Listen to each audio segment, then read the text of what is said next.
Kita semua pasti punya sebuah penantian panjang akan sesuatu. Kemampuan untuk bisa membahagiakan orang tua dari segi ekonomi, kemapanan secara karir dan finansial, hadirnya pasangan hidup, hadirnya seorang anak, dan lain-lain. I almost cannot believe that it has been exactly 4 months since the last episode.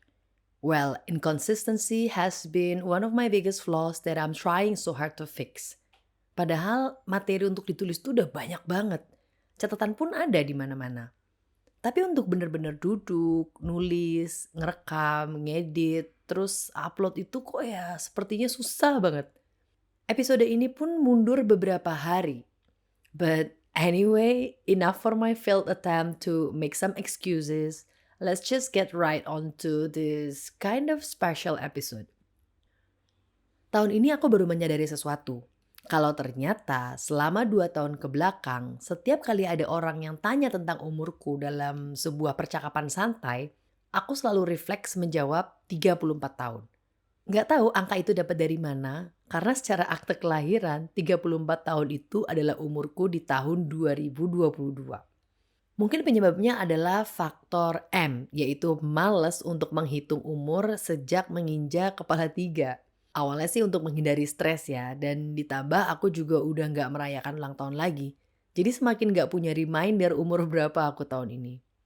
Sampai suatu hari ada sepupuku yang mengkoreksi dengan bilang, Loh, kalau kelahiran 88 ya tahun 2024 ini umur Mbak 36 dong, bukan 34. di situ aku ngeblank. Aku mikir, ya Allah, aku udah 36 tahun toh. 4 tahun lagi umur 40. Aku insecure ngebet pengen nikah itu ternyata udah 10 tahun yang lalu. Dan pikiran ini pun membersamaiku sampai semua tamu pergi dan aku bersiap untuk tidur malam itu. So I'm dedicating this monologue for me and for the other late 30s who's still waiting for something in their life, whatever it may be. No need to worry guys, you're not alone because we're in this together. Untuk yang udah sempat baca Insta Stories dan WhatsApp statusku beberapa hari yang lalu tentang penantian, itu sebenarnya adalah spoiler atau opening dari episode ini. Untuk yang belum sempat baca, well it's okay. I'd be more than happy to start from the beginning. Buat aku dulu menunggu adalah hal yang paling menyebalkan dan membosankan. Karena sejujurnya aku bukanlah orang yang penyabar. Aku ingin semuanya serba cepat, atau kalau orang Jawa bilang tuh maunya sakdek saknyek. Jadi setiap kali aku harus menunggu sesuatu, entah itu antrian kasir, jam kedatangan bis, menunggu orang untuk janji temu, dan yang lain-lain tuh aku merasa seperti sedang menghabiskan waktu untuk sebuah hal yang sia-sia. Karena aku merasa waktu yang digunakan untuk menunggu kan bisa dialihkan untuk hal lain yang lebih penting. Sampai akhirnya aku sadar bahwa hidup ini kan sejatinya adalah perpindahan dari satu penantian ke penantian lainnya. Kita semua pasti punya sebuah penantian panjang akan sesuatu. Entah itu kebebasan hidup sebagai manusia pada umumnya seperti saudara-saudara kita di Palestina, kemampuan untuk bisa membahagiakan orang tua dari segi ekonomi, kemapanan secara karir dan finansial, hadirnya pasangan hidup, hadirnya seorang anak, dan lain-lain. Untuk aku ya sudah sangat jelas sekali sih ya ini mah. It goes without saying kalau kata orang bule. Dan bahkan yang sering dengar monolog atau baca statusku mungkin udah pada bosen. Yaitu hadirnya sosok yang Allah takdirkan 50.000 tahun sebelum penciptaan langit dan bumi sebagai pasangan hidupku di dunia sampai ke surga insya Allah. It all started when I was 25 years old. Sekitar 11 tahun yang lalu ya. Ya namanya juga quarter life crisis.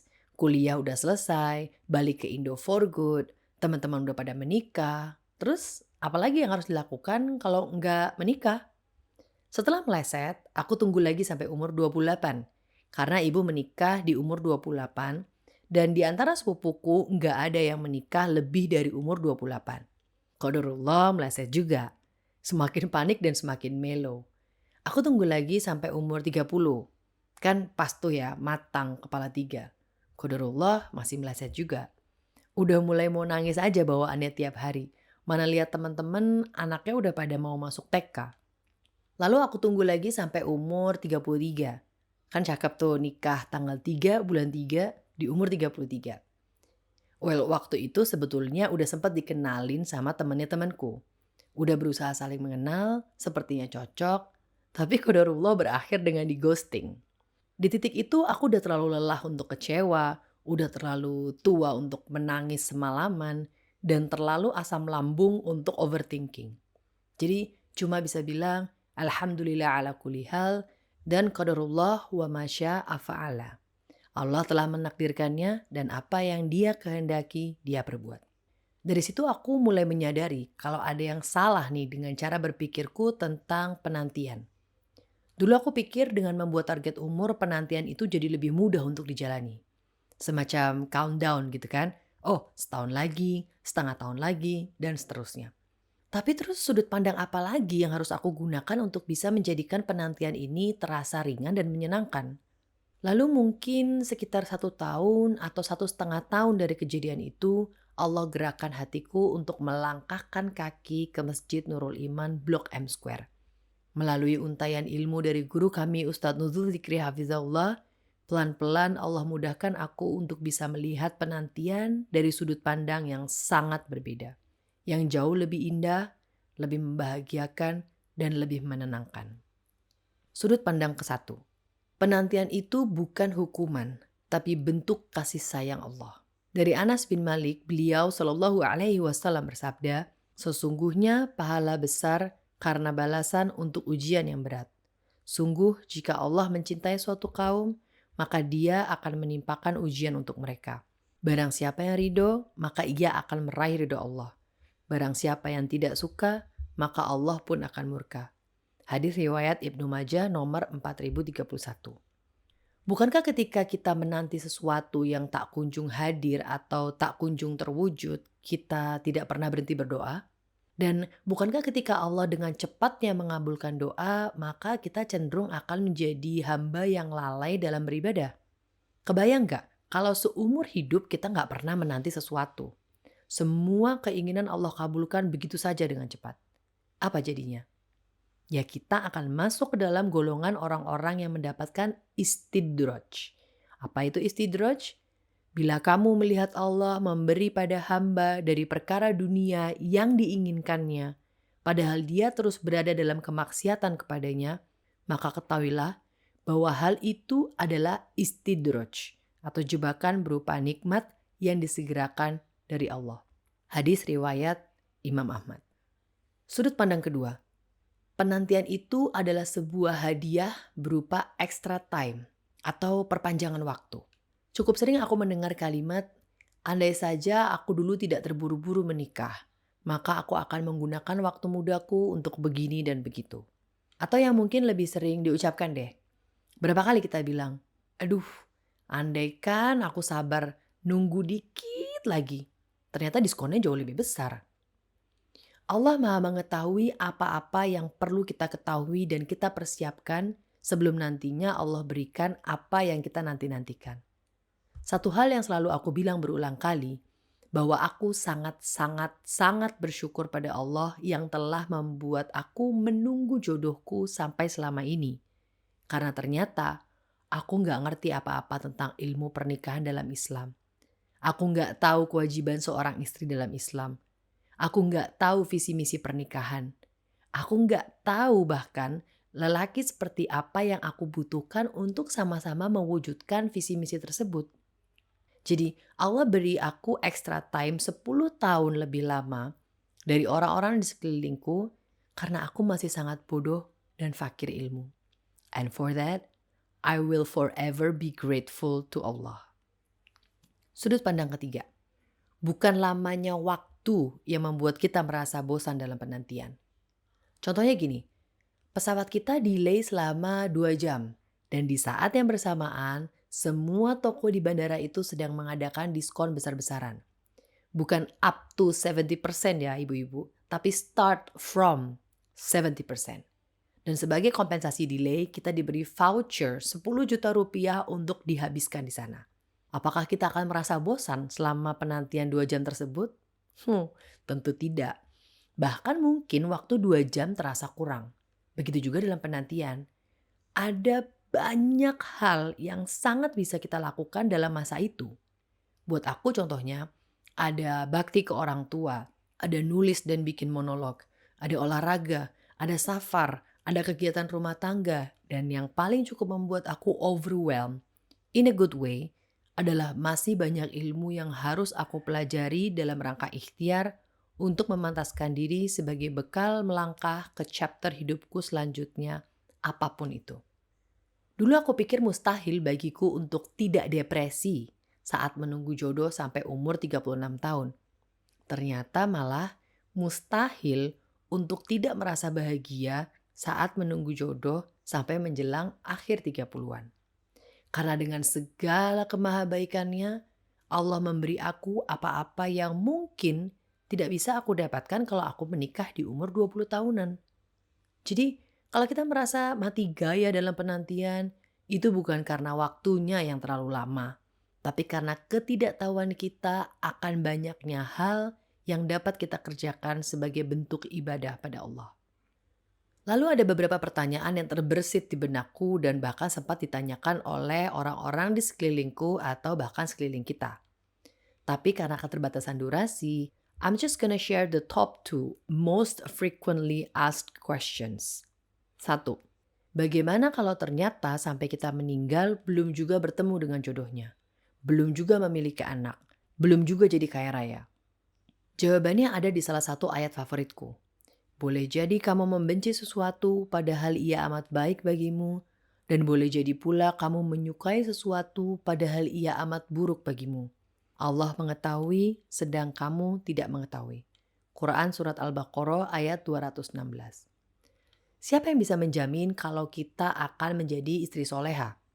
Kalau kita akan menjadi orang tua yang terbaik untuk anak-anak? Atau kita akan menjadi orang kaya yang membelanjakan hartanya di jalan Allah? Gimana kalau ternyata kita justru jadi istri yang durhaka, jadi orang tua yang lalai dalam mengajarkan anak-anaknya sehingga mereka menarik kita ke dalam neraka kelak, atau kita malah menjadi orang munafik seperti Qorun karena banyaknya harta yang dimiliki. Maka bila kematian datang lebih dulu daripada apa yang kita nantikan, berarti Allah ingin hisab kita lebih ringan. Dan Allah ingin kita mendapatkan itu semua di surganya kelak. So, I think it's a win-win solution, isn't it? Jadi, apa yang perlu dikhawatirkan dan disedihkan? Pertanyaan kedua, apa tips untuk bisa menjalani penantian yang sudah cukup lama ini? From my personal experience, dari trial and error, dan dari apa yang diajarkan oleh guru kami Ustadz Nuzul Zikri Hafizahullah, dan biiznillah cocok banget di kehidupanku, adalah sabar dan yakin. Dan ini nggak bisa pilih salah satu ya, harus dilakukan dua-duanya dan dalam waktu yang bersamaan. Karena kalau hanya bersabar tanpa merasa yakin, maka setan akan mudah menghasut kita untuk berburuk sangka pada takdir Allah. Kalau kita hanya yakin tanpa mau bersabar, maka setan akan mudah menghasut kita untuk selalu mengeluh saat Allah belum juga mengabulkan keinginan kita. Seperti firman Allah dalam Quran Surat Al-Ma'arij ayat 5. Maka bersabarlah dengan kesabaran yang baik.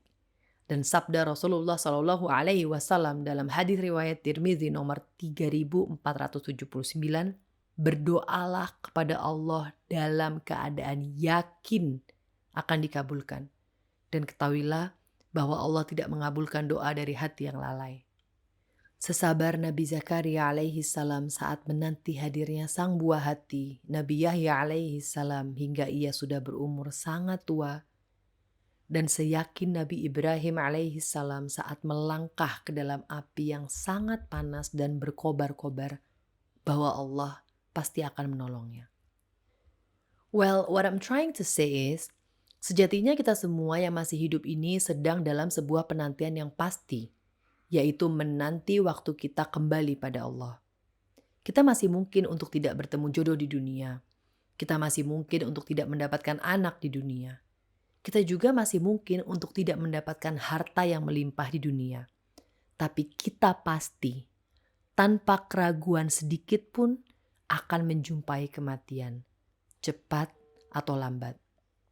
Jadi, jangan sampai penantian-penantian yang belum pasti itu malah mengalihkan fokus kita dari persiapan akan sesuatu yang telah pasti akan datang. Mungkin ada yang berpikir, Ya kamu enaknya nggak jadi tulang punggung keluarga dan nggak di-pressure juga sama orang tua untuk segera menikah. Makanya bisa ngomong sabar. aku hanya akan merespon pemikiran itu dengan mengutip sebuah hadis riwayat At-Tirmizi. Rasulullah Shallallahu Alaihi Wasallam bersabda, sesungguhnya besarnya balasan pahala itu tergantung kepada besarnya ujian yang menimpa. Dan sesungguhnya Allah itu apabila mencintai suatu kaum, maka mereka itu diberi cobaan.